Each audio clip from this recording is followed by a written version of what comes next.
In order to take discipleship, we have to really overcome a lot of Maya in our life. Dharmarajan was talking a lot about other people having opinions about our life. But the other thing that happens is our own thoughts inside our minds that we also have to overcome. And once I joined the spiritual path, I didn't so much have other people necessarily after me. After a while, my sisters and my mother basically said, "We see that you're happy, and so we're happy for you." But one thing I've always had is this great hypersensitivity, and I didn't know how to deal with it in life. I didn't have the strength developed yet when I was newer. And so it may not be people trying to influence me, and yet I would still feel very influenced by people. I would feel their vibration. I would feel their energy. I had one situation where I was living in an ashram at Ananda, and there was kind of a wave of unhappiness through some of the people. Suddenly I found myself just thinking, I'm just so unhappy. And it took a while before I realized, wait a minute, that wasn't me. I was feeling everybody around me, and yet it threatened my consciousness. It threatened my way of being. It didn't threaten whether I was going to be on the path or off the path. I've been, I guess, lucky to not feel like I was ever threatened to that extreme, even though I've been through a lot of extreme things. But that sensitivity is something we do develop. And as Dharmarajan was saying, perhaps we're sensitive already, but then over time, we become more aware of that sensitivity. And so I just saw the pulley running around. He's like, I agree, I'm a very sensitive pulley. And so that one situation I was in was so disturbing to realize that as soon as I got out of that situation, I was fine. And so my lesson there was, okay, be very aware before entering any situation, really. I had to really learn that, to be aware, and to also contain my own energy, to say, this is my energy field. And that takes a lot of willpower to do, because if you're normally just a sensitive person, in general, you tend to be a sponge and soak everybody in and kind of measure the room by how things are feeling. But if you find strength, you can actually create this boundary around yourself that is an aura of protection. And then other people's consciousness don't come in. And part of discipleship is developing this strength. And you'll be able to over time. That strength is absolutely needed because you are now protecting the sapling of spirituality within. When we first become disciples, there can be a big heart opening, and wouldn't everyone be happy for me that I'm doing this? And I want to share this path. It's so wonderful. Everyone should know. And then we kind of get hit with brickbats, like, wait a minute, what do you mean? This is so wonderful. I was just kind of sharing how wonderful it was. It's like, we don't want to hear it. We don't want to hear it. And so it's like, okay, I guess that is being influenced by other people. But you create this aura of strength around you. It's really a boundary. It is a boundary that you learn not to allow to be permeated. And then you carry your happiness around with you no matter where you are.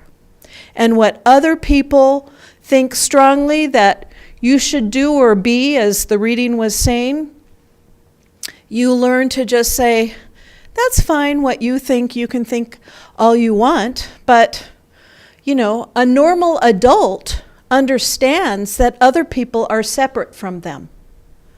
A sick adult does not understand that.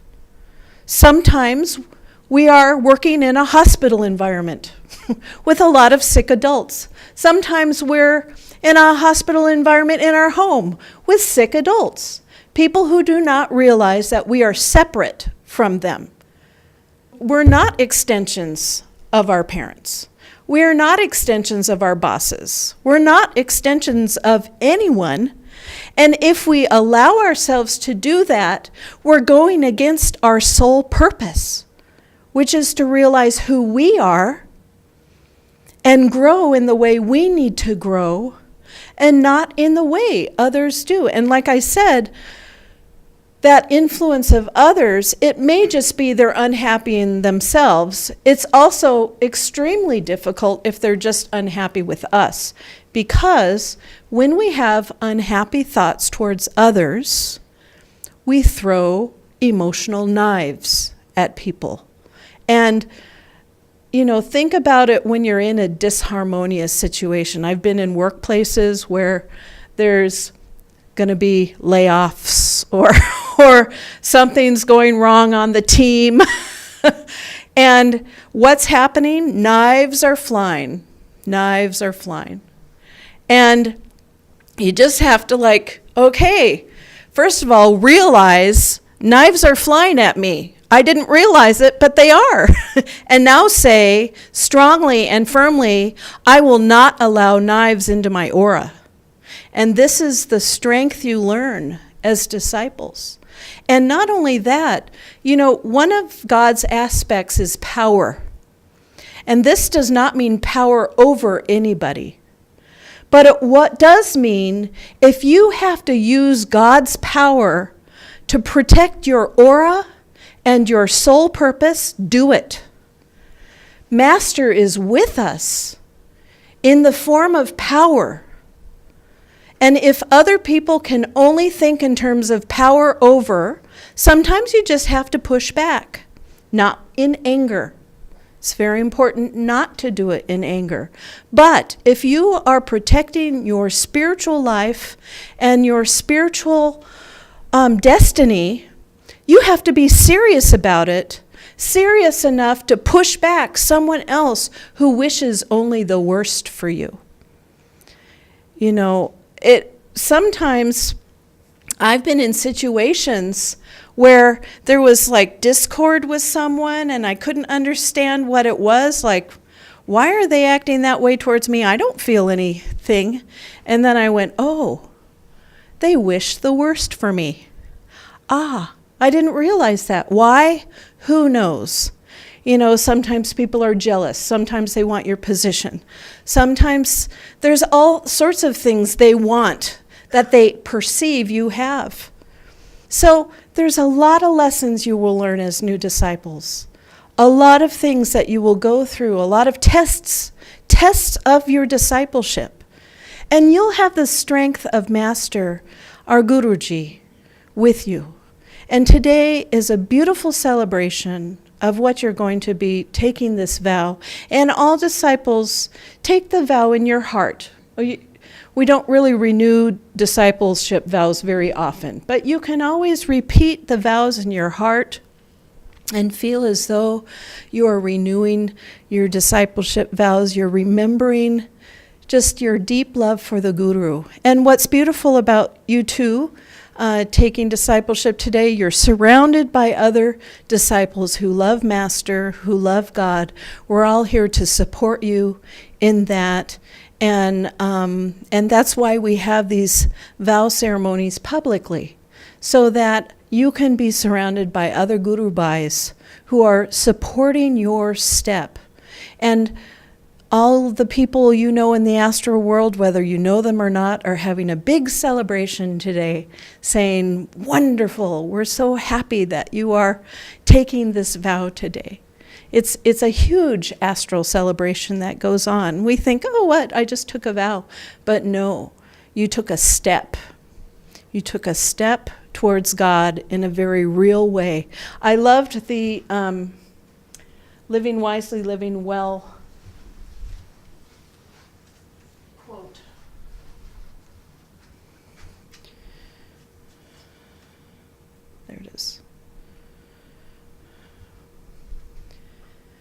I was talking about it to Nasim out there. So remember, all this is a show, a cosmic dream, a drama. To your deeper self, life here on earth has no reality. Swami doesn't say things lightly. That's a lot to say. Life here on earth has no reality, but it's the truth. Because when you take a vow of discipleship, what's the reality? You're just saying some words out loud, but so much more is going on. And that vow that we've all taken, so much more is going on that we cannot see. You know, we have Master there holding our hands all the time, whether we feel it or not. We have Divine Mother trying to say, just listen a little bit to me. Don't you know how much I love you? Can't you feel my love? They're always trying to, snap around our ears. Come on, wake up. You can do it. They're there all the time. They're there for all of us. And it's just a beautiful thing when we have those moments of actually feeling that support, of actually feeling that love that is coming to us, of actually taking a break in our life, pushing other people out of our aura, and just finding that it's between us and God. This week we had a seclusion for a few days, and it was just lovely. And no matter how much we love everyone in the Sangha, just as you should also do when you have time in your life, at some point you have to push everyone out of the aura, and it just becomes between you and God. And a deepening happens, and a deepening of the love and the deepening of the awareness happens. And then you come back refreshed in a way that a 2-week vacation could never do. You just come back refreshed like, wow, that was like magic. I should do that more often. So we might do a little bit more with seclusion to help everyone understand more of what that is. But for now, we're going to have our vow ceremony.